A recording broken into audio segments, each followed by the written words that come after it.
children are only good for two things: increasing your population in strategy games and working in 18th century textile factories. Their tiny hands are perfect for operating large, dangerous machines.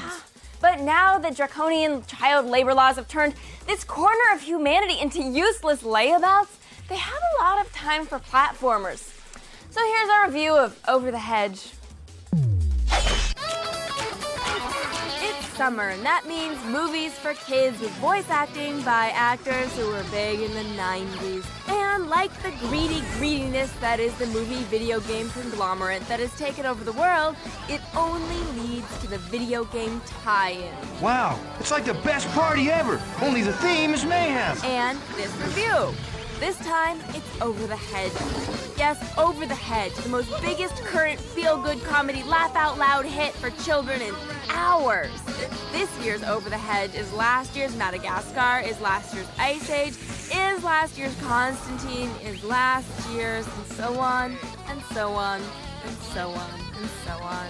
The plot of Over the Hedge is simple. A bunch of survivors of a top-sized cruise line have made their way to the surface to survive. Oh, I'm sorry, that's the plot of the last Star Wars movie. No!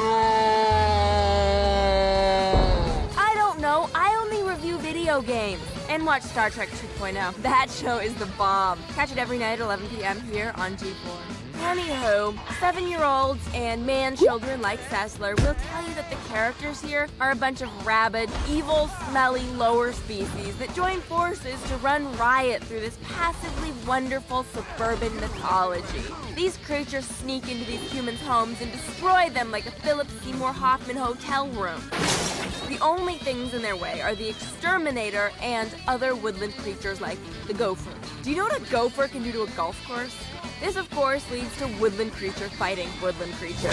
Anyhow, the movie may have the voice of Steve Carell or Bruce Willis or Gary Shandling, but the game does not. We'll discuss this at the log, young lady. I guess lending voices to video games is beneath these hoity-toity Hollywood liberal elite. Or maybe they knew just how average Over the Hedge truly is. Chips! Hooray! It's platforming. We've seen it many times in many different shapes, but it's still platforming.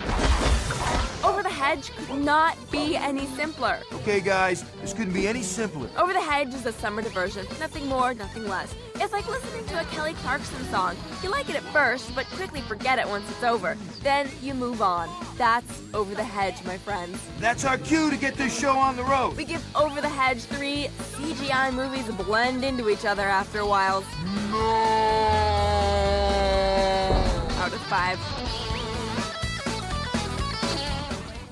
If they couldn't get the big name stars to do the game, you think at least the B-listers would be willing to do it. Yeah. Alice and Janney, West Wing is over, and the call for trumpet voice transsexuals in primetime drama is drawing to a close.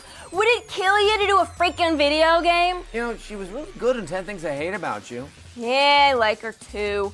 All right, Alice and Janney, if you're watching, I'm sorry I called you a tranny.